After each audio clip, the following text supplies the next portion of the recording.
Kan hal seperti itu Pak, apakah akan berjalan dengan baik atau mungkin dapat menimbulkan konflik atau gesekan lainnya Pak? Sepertinya kalau melihat itu ya pastinya agak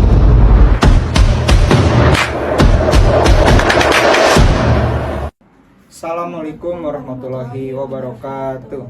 Selamat siang semuanya. Semoga dalam keadaan sehat walafiat dan senantiasa melaksanakan kegiatan atau aktivitas yang sangat lancar dan baik. Selamat datang di podcast Zona Global Diskusi Tanpa Batas, tempat di mana kita membahas isu-isu terkini dengan sudut pandang yang kritis dan inspiratif. Saya Rangga Muhammad Tanjung. Dan saya Siti Haira. Senang sekali bisa menemani kalian semua hari ini. Topik yang akan kita bahas hari ini sangat menarik dan relevan, yaitu tenaga kerja asing di bidang kesehatan Indonesia, ancaman atau peluang. Seiring berkembangnya sistem kesehatan di Indonesia, kita sering mendengar perdebatan tentang masuknya tenaga kerja asing. Ada yang menganggap mereka sebagai solusi untuk kekurangan tenaga, sementara yang lain merasa hal ini mengancam peluang tenaga medis lokal. Jadi, apakah kehadiran tenaga kesehatan asing ini adalah ancaman atau justru peluang bagi kita? Dan bagaimana sebenarnya mereka mempengaruhi sistem kesehatan di negara kita?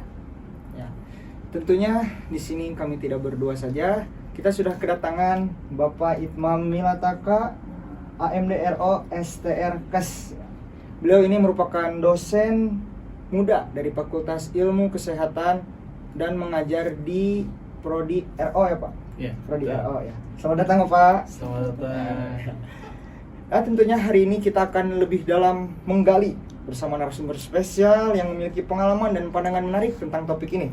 Tapi sebelum itu, mari kita renungkan sebuah kutipan yang relevan dengan pembahasan kita. Kolaborasi adalah kemajuan. Tanpa membuka pintu belajar dari yang lain, kita hanya akan berputar di tempat. Langsung saja. Bapak mungkin langsung saja ya. Iya, silakan.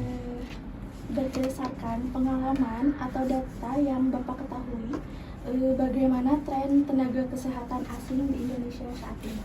Ya, baik, berkaitan dengan tenaga asing ya, di bidang kesehatan ya. Ini tidak bisa kita pungkiri bahwa memang selama ini ataupun dewasa ini, bahkan setelah Covid mungkin ya, dengan kebijakan yang baru, tenaga kesehatan asing di Indonesia menunjukkan peningkatan yang signifikan ya. Walaupun memang tidak sebanyak tenaga kesehatan di kita ya. Terutama di sektor spesialisasi ya.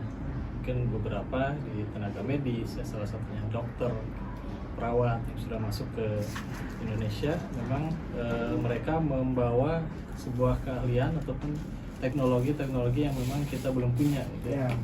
Seperti itu. Dan kehadiran mereka mungkin seringkali dipengaruhi oleh kebutuhan lokal terhadap kompetensi kita mungkin yang masih berada dalam ya tanda kutip standar ya, dibandingkan mungkin tenaga asing yang ada di luar.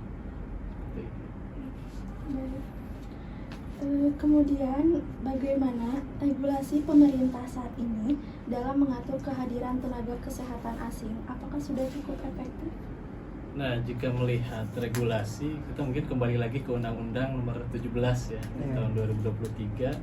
Di situ mungkin disebutkan dalam salah satu pasal di 257 disebutkan bahwa tenaga medis spesialis ini dengan tingkat kompetensi tertentu dari luar negeri bisa ikut bekerja di Indonesia ya. Salah satunya itu mungkin yang mewadahi mengapa banyaknya tenaga asing yang berada di kita. Walaupun ya disebut efektif atau tidak efektif, mungkin ini bisa kembali lagi ke tenaga medis lokal mungkin ya, yang ada di kita sendiri. Mungkin dampaknya memang tidak langsung ke pemerintah, tapi memang langsung ke tenaga medis yang ada di kita. Berarti emang bagaimana cara tenaga lokal itu menanggapinya ya Pak ya? Betul. Tapi mungkin kayak ini Pak, sering terjadi mungkin kayak beberapa hari kebelakang saya juga dengar terjadi kayak konflik atau kayak semacam gesekan gitu Pak. Betul. Terkait dengan regulasi seperti ini. Nah, jika misalkan adanya potensi konflik atau gesekan ya Pak antara tenaga asing dan lokal, nah jika iya ada, bagaimana cara mengatasinya Pak? Kalau dibilang mengatasi mungkin dalam tanda kutip juga sebagai langkah utama mungkin belum ada mungkin ya, Belum ada. hampir-hampir mungkin karena memang tenaga asing dari luar itu baru ya beberapa mungkin ya yang datang. Itu sebagai langkah ya preventif, mungkin pencegahan, mungkin ya lebih kepada pencegahan sebetulnya bisa ditanggulangi dengan cara kolaborasi aktif gitu antara tenaga asing yang di luar dengan tenaga yang ada di kita gitu. Ya, apakah melalui sebuah program gitu ya, apakah kompetensi bersama. Karena jika kita melihat kan tenaga asing itu mereka dibekali alat yang mungkin tidak kita punya ya, Iya. kebanyakan kan seperti itu ya, apalagi berkaitan dengan dokter ya ataupun tenaga medis yang lain, biasanya ada kompetensi yang memang tidak tenaga kesehatan di Indonesia tidak memiliki Tidak ya, memilikinya. Mungkin kayak yang barusan ya Pak, ternyata emang tidak semuanya menjadi konflik atau gesekan ya Pak Betul, ya. betul. Nah, bagaimana si tenaga kesehatan asing ini Pak bisa membantu dalam meningkatkan kompetensi tenaga medis lokal, dan yang kan tentunya kita juga tahu dengan adanya konflik atau gesekan maka kan kompetensi tenaga lokal itu masih kurang ya Pak ya. Betul. Bagaimana Betul. cara meningkatkannya dalam hal itu Pak? Oke, kalau pandangan saya berkaitan dengan peningkatan, mungkin salah satunya ya selain dari program tadi, salah satunya mungkin bisa adanya program mentoring ya, seperti mentoring atau memang pelatihan ya, pelatihan langsung di lapangan, kemudian ya kolaborasi, apakah dalam bentuk kompetensi ataupun keahlian atau bahkan penelitian mungkin ya, penelitian bersama di bidang akademiknya. Dan karena memang tenaga asing di sini dapat menjadi semacam katalisator lah ya, atau percepatan ya, percepatan dalam pembelajaran, terutama bagi tenaga medis yang ada di kita atau yang lokal ya istilahnya. Baik Bapak, selanjutnya apakah ada contoh kasus di mana kehadiran tenaga asing justru menimbulkan masalah? Kalau setahu saya mungkin pernah ada di satu daerah mungkin ya, tapi memang di luar Jawa. Pernah ada satu kasus, tapi memang kasusnya ini lebih kepada etika mungkin ya. Kalau memang etika di luar negeri itu tidak seperti di kita ya. Sebenarnya ketika ada pasien masuk, kalau di Indonesia sendiri kan ya semua nakes atau tenaga medis itu biasanya ada cara yang berbeda gitu ya, seperti bapak, ibu. Mungkin ada salah satu ya dokter, mungkin dokter asing itu mereka menyambut tapi dengan seperti teman sebaya gitu ya. Padahal pasiennya tua waktu itu pernah mungkin ada satu kejadian seperti itu. Kalau misalnya di luar itu saya belum pernah mendengar mungkin ya dari situ. Kalau misalkan yang barusan tadi, kalau di asing itu kan, di luar itu kan kayak menyambut pasien itu seperti teman sebaya Pak Iya, ya. betul. Bagaimana jika misalkan di Indonesia nih Pak diterapkan hal seperti itu Pak? Apakah akan berjalan dengan baik atau mungkin dapat menimbulkan konflik atau gesekan lainnya Pak? Sepertinya kalau melihat itu ya pastinya akan menimbulkan gesekan ya, di antaranya mungkin dari konflik interest ya, kemudian dari etika mungkin ya, kebanyakan pastinya akan ada sedikit ya ramai gitu ya, apalagi sekarang medsos kan bisa terekspos langsung ya, jadi ketika ada masalah pastinya langsung booming gitu ya. Indonesia netizen Nah, selalu netizennya ini banyak. mengagung-agungkan masalah. Betul. Baik, selanjutnya apakah Bapak melihat tren ini sebagai ancaman bagi tenaga lokal atau justru peluang untuk berkembang? Kalau saya melihat mungkin ini bisa jadi dua kemungkinan ya, bisa menjadi peluang dan juga bisa menjadi ancaman. Ya, mungkin ancaman di sini karena kita tahu dari segi teknologi mungkin kita sedikit tertinggal daripada tenaga asing kesehatan yang ada di luar. Tapi yang bisa kita ambil peluangnya adalah bahwa tenaga kita bisa belajar dari tenaga asing yang ada di kita gitu ya. Apakah dari segi pengembangannya tentunya asalkan memang dikelola dengan baik ya, kompetensi yang sehat tentunya justru dapat memotivasi tenaga kita ya, tenaga lokal kita, jadi bisa berkompetisi nantinya ya secara sehat tapi ya tentunya. Mungkin untuk selanjutnya Pak ya, kayak kalau untuk sistem pelatihan sendiri Pak, sistem pelatihan untuk tenaga kerja, adakah perbedaan antara sistem pelatihan tenaga kerja untuk asing atau juga tenaga kerja untuk lokal itu Pak? Ya. Berkaitan dengan pelatihan, mungkin biasanya didasarkan pada hasil. Kalau misalnya di tenaga medis itu kan mereka memiliki sertifikat kompetensi ya, Iya.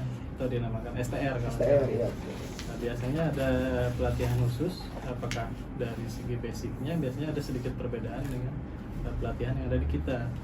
Makanya kalau misalkan di kita D3, kadang ketika kita keluar negeri itu apakah kita D3-nya diakui atau harus ada penyetaraan. Yang seperti Nah, itu. biasanya pelatihannya sedikit lebih maju mungkin dari tenaga asingnya daripada kita dari segi pelatihan. Soalnya kayak apa ya, melihat untuk perbedaan mungkin apa ya, sangat Betul. jelas sekali terlihat tuh. Baik dari hasil ataupun dari sistem kerjanya juga Ya. emang terlihat sangat berbeda dari tenaga kerja asing dan lokal. Mereka lebih dominan Iya, biasanya. seperti itu. Betul.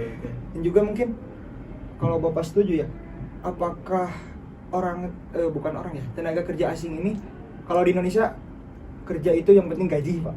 Benar. Nah, ya. kalau Setuju. orang asing berpikiran seperti itu atau tidak, Pak? Saya kira mungkin 1-2 orang mungkin pandangannya ada, Ada ya. ya. Tapi kalau misalnya mengejar dari segi ya mindset atau pemikiran, ya mereka biasanya lebih fokus pada pelayanan biasanya. Kalau kita kan biasanya memang didominasi ya, Dominasi, ya. berdasarkan ya ini gajinya berapa biasanya seperti itu ya. Seperti Kalau di itu. kita itu lebih banyak yang demikian. Demikian pembahasan kita hari ini tentang tenaga kerja asing di bidang kesehatan, ancaman atau peluang. Kita telah membahas berbagai sudut pandang, mulai dari regulasi pemerintah, dampaknya terhadap tenaga medis lokal, hingga potensi kolaborasi yang bisa terjadi. Kehadiran tenaga medis asing memang menjadi perdebatan, tetapi satu hal yang pasti, sektor kesehatan adalah tentang memberikan pelayanan terbaik untuk masyarakat jika dikelola dengan bijak.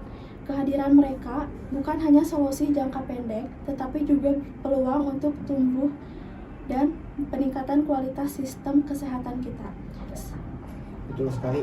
Mungkin terakhiran apa ya untuk penonton yang di rumah, Pak, terutama untuk Genjet nih, untuk Genjet yang gimana menjadi harapan bangsa Indonesia, Pak, bangsa Iya, emas gitu betul, ya. betul.